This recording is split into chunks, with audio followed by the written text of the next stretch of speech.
Salut l'ami. Alors aujourd'hui on va parler d'un article que j'ai lu il y a pas longtemps, qui a été partagé, et au final il est très intéressant, parce qu'il a parlé de MGTOW, mais du point de vue de d'une femme du coup, qui en parle assez justement. Moi j'ai juste un petit problème, mais on va le voir comme ça. Mais en même temps il est intéressant ce problème-là, parce que c'est un truc qu'il faudrait remplir. Alors ce que je viens de dire n'a absolument aucun sens pour toi. Bon, va lire déjà l'article, je te l'ai mis en description. Et maintenant, on va comprendre pourquoi devenir indépendant des femmes et comment le devenir. Et c'est une question qui est très intéressante. Pourquoi? Déjà parce que, bon, bah, en tant que MGTOW, c'est la recherche absolue des MGTOW. Mais même si tu ne l'es pas, pourquoi rechercher à être indépendant d'une femme? Pourquoi être cherché, et même plus généralement, pourquoi être cherché à être indépendant au maximum? Parce que plus tu es indépendant, plus les sources de bonheur en réalité que tu peux avoir viennent de toi-même. Le bonheur ne va pas venir de l'extérieur et de sources extérieures, notamment par le plaisir, comme on pourrait le croire avec l'hédonisme et l'épicurisme, mais va bien venir de ton intérieur et notamment de ta vertu. Ça, c'est d'un point de vue stoïcien. Je vais peut-être te mettre quelques petits extraits, et je dis bien peut-être parce que je vais peut-être oublier, en gros de Sénèque qui parle en gros dans De la vie heureuse, en gros de personnes qui, voilà, ils sont à une scène de théâtre et en fait, tu as deux protagonistes qui finalement on va passer pas mal de temps à chercher du plaisir, du plaisir, du plaisir, et finalement on voit bien tout le long de la pièce qu'ils sont malheureux. Et c'est Sénèque qui en parle comme parce que du coup il a été la voir. Je trouve ça très intéressant, c'est-à-dire qu'on va voir des personnes qui vont chercher du plaisir, et être malheureux. Mais bon, là, tu vas me dire, ouais, mais le plaisir et tout ça, être indépendant vis-à-vis des femmes, où ça vient ça? Eh bien, c'est le même principe, c'est-à-dire que si tu commences à choisir d'être heureux par des personnes extérieures, c'est-à-dire par un individu ou deux ou trois, qu'est-ce qui va se passer? C'est que ces individus déjà sont mortels. Et si tu fais du développement personnel, que tu prends soin de ta santé, il est probable que tu vives un peu plus longtemps qu'eux. Et je te l'espère. Donc qu'est-ce qui se passe? C'est que quand ils vont mourir, tu vas cesser de vivre et tu vas te laisser mourir comme un déchet avec tous les efforts que tu as fait pour essayer de vivre plus longtemps? Quoi? Non, c'est tout. Bon, bref, tu vois, ça c'est un exemple un peu tiré par les cheveux et un peu violent, mais on peut voir un truc simple. Il déménage. Tu fais quoi? Tu déprimes, tu te laisses aller, c'est la fin, tu te suicides? Bah non, c'est pas comme ça que ça se passe. Il y a un moment où il faut choisir d'être heureux, et ce choix, il doit venir de l'intérieur, et il doit, après ce choix-là, il faut le mettre en place, et pour le mettre en place, il s'agit d'être indépendant. Évidemment, tu vas toujours être dépendant de certaines choses. Tu vas être indépendant, tu vas peut-être être dépendant de la société, parce que c'est difficile. Et encore, ceci dit, tu peux choisir à peu près la société. À l'heure actuelle, tu peux partir. Si la France te casse les couilles, bah barre-toi. T'as plein d'autres pays qui sont particulièrement accueillants, si t'as le passeport français, ou un autre passeport, peu importe. Moi, la Thaïlande me plaît particulièrement. J'aime beaucoup la mentalité thaïlandaise et je pense que je vais y passer un certain temps de ma vie. Je vais probablement partir aussi au Canada. Ce sont des trucs que je suis en train de préparer à côté de la chaîne qui sont évidemment prévus dans du beaucoup plus long terme. Mais tu vois, c'est ce genre de choses. Il s'agit d'être. Tu peux choisir d'être indépendant de deux, trois trucs, pas tout. En tout cas, quand il s'agit de ton bonheur, choisis d'être indépendant. Bon, maintenant, quand on est MGTOW, on est déjà au courant de ce genre de choses. Déjà, notamment parce qu'il y a une forme de boycott, entre guillemets, de ce genre de l'attention féminine, notamment à cause du gynocentrisme, parce que voilà, si tu ne le sais pas encore, quasiment toutes les sociétés humaines sont gynocentrées, parce que du coup, voilà, ce sont les femmes qui ont l'occasion de générer des enfants, de générer ce genre de choses, et donc qui sont fondamentales pour avoir une société. Si t'as plus d'êtres humains, t'as plus d'essence, la société s'effondre. Tout le problème est que du coup, on les a protégées, surprotégées, et toute l'attention a été mise sur elles. Ce qui se passe, c'est que maintenant, les contreparties qu'elles avaient pour essayer de les protéger, elles n'en veulent plus. Bon, écoute, c'est leur choix. Parce qu'on va pas s'opposer à ça, entre guillemets. On va faire les choses dans de quoi, on va choisir d'être heureux, parce que bon, le féminisme et compagnie, on s'en doute, c'est toujours, tu peux constater avec la misandrie de personnes comme Alice Coffin, qui pour le moment choque encore.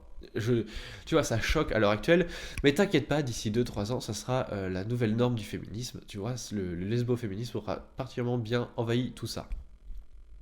Et la question, du coup, c'est d'être indépendant. C'est de se dire, voilà, je fais mon chemin, je choisis mon bonheur personnel. Alors demain, on va se poser la question de si être amoureux et être MGTOW, finalement, ça peut être compatible. Forcément, la question se pose, et c'est une question que je me pose moi-même, mais du coup, forcément, je te ferai une vidéo, parce que c'est un sujet particulièrement intéressant.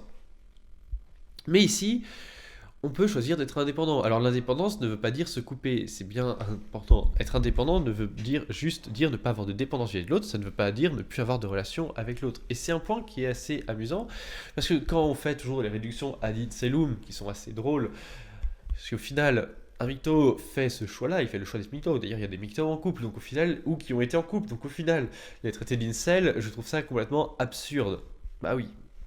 Mais bon, forcément, quand il s'agit d'être ce genre de truc, en plus d'ailleurs, la plupart des mythos méprisent les incels, notamment parce que ces incels-là sont dans le côté victimaire. En fait, c'est juste un prisme. En fait, si tu vois d'un côté, tu vas voir les incels, en fait, ça représente le féminisme, mais chez les hommes, tu vois. C'est toujours ce côté victimaire. En tout cas, et tu peux pas accepter ce genre de choses. Enfin, cette morale d'esclave, personnellement, ça me débecte. Et c'est ce moral de faible et compagnie. Mais bon, ça, c'est encore une autre question. Dans tous les cas, il s'agit de s'améliorer. Il s'agit de faire ce genre de choses. Alors, tu peux être en couple, être MGTOW, tu peux ne pas être en couple, être MGTOW, tu peux faire ce genre de choses. Et tu peux être indépendant, ça peut être certaines fois compliqué. J'entends notamment dans le milieu du travail, quand tu as une supérieure femme.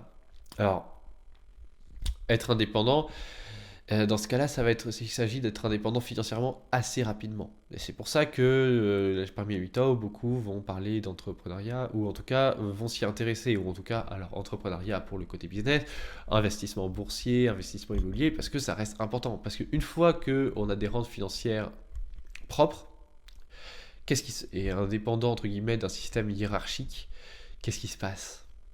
Eh bien, on peut plus rentrer dans une hiérarchie où entre guillemets les femmes sont favorisées. Oui. Alors autant qu'est-ce qui se passe? Ah oui, petite chose. Parce qu'avec toutes les idées de quotas et les idées de parité, il faut bien se douter que pour les postes intéressants, les femmes vont bien se battre, hein. Les quotas dans le monde du travail, au niveau des éboueurs, au niveau des personnes qui vont nettoyer les égouts, au niveau des personnes qui vont aller au front, les quotas, on les a pas, et je pense que les féministes ne se battent pas pour ça. Quand il s'agit de les ramasser les merdes dans la rue, il n'y a pas beaucoup de femmes quand il y a ce genre de choses. On est bien d'accord sur ça. Et les féministes ne se battent pas pour ça. Elles se battent pour avoir la parité, mais sur les postes qui les intéressent, évidemment. Évidemment, parce que c'est trop facile. Et le problème est là.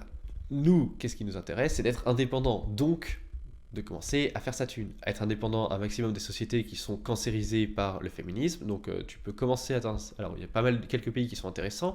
Les pays asiatiques ont une mentalité assez puissante. Tu as les pays d'Amérique latine, ceci dit, avec quelques petits dérapages aussi, qui restent assez gynocentrés pour le problème. Les sociétés asiatiques sont vraiment très intéressantes.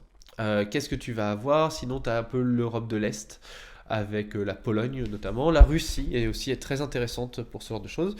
Parce que voilà, une fois que tu commences à être indépendant de tout ce genre de choses, il s'agit d'essayer d'aller un peu plus loin. Évidemment. Mais bon, il y a plein de questions qui se posent. Moi, je t'ai proposé en gros mes 3 idées d'indépendance. Donc, l'indépendance vis-à-vis de l'idée amoureuse, mais je t'en parlerai plus notamment demain, parce que c'est un peu ce genre de choses. Et c'est un peu l'idée que tous les mythos ont déjà entendu parler, donc forcément, ou amical, forcément, bah, j'ai pas beaucoup de choses à dire là-dessus parce que ça a déjà été dit et j'ai pas envie de répéter. Le deuxième point, ça va être l'indépendance par rapport à la hiérarchie, donc le fait d'être indépendant, notamment dans une société, d'essayer de pas devoir être esclave d'un système. Et le troisième point, c'est d'être indépendant un maximum de la société, donc de choisir des sociétés, ou en tout cas d'essayer de choisir des sociétés où ça se passe assez bien et qu'il n'y a pas un gynocentrisme dévergondé. C'est-à-dire qu'un gynocentrisme, ça existe, c'est pas un problème. En soi, le MGTOW ne lutte pas contre, il essaye juste de sauver son cul quand le gynocentrisme part complètement en couille, comme c'est actuellement dans le monde occidental. C'est tout. Si mon contenu te plaît, tu t'abonnes, tu cliques ici, sinon tu regardes une autre vidéo. Sur ce,